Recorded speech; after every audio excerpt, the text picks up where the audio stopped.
Hey, I'm Troy. Hi, I'm Hannah. Yes, Hannah's here to tell us about her most hated exercise. The one she really just, and hate we decided is a strong word. It's a strong word. Yes, but It's very frustration, frustrating. doesn't like it. Tell us why.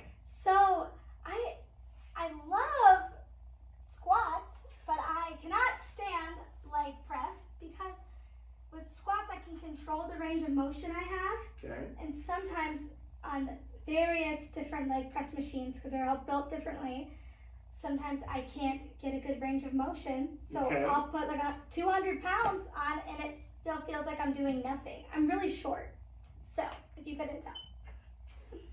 Now settle down, because I'm the same size. All right, I'm a little taller, but here's the thing. That is true. Last time we talked, you were talking about squat being your favorite. Yeah. And then yet here we are. Leg presses are very similar. It's interchangeable with the squat.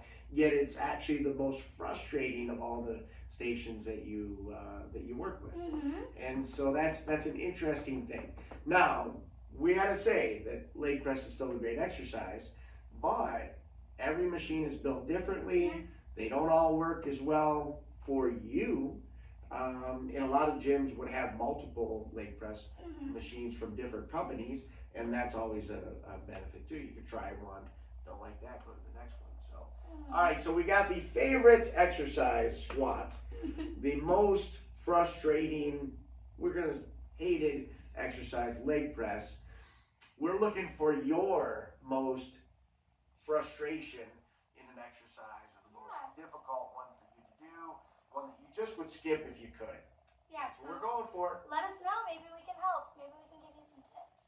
Absolutely. We can give it options. Yeah, true. And we could demonstrate other ways possibly that you can do that exercise and make it better. All right. All right. Until next time.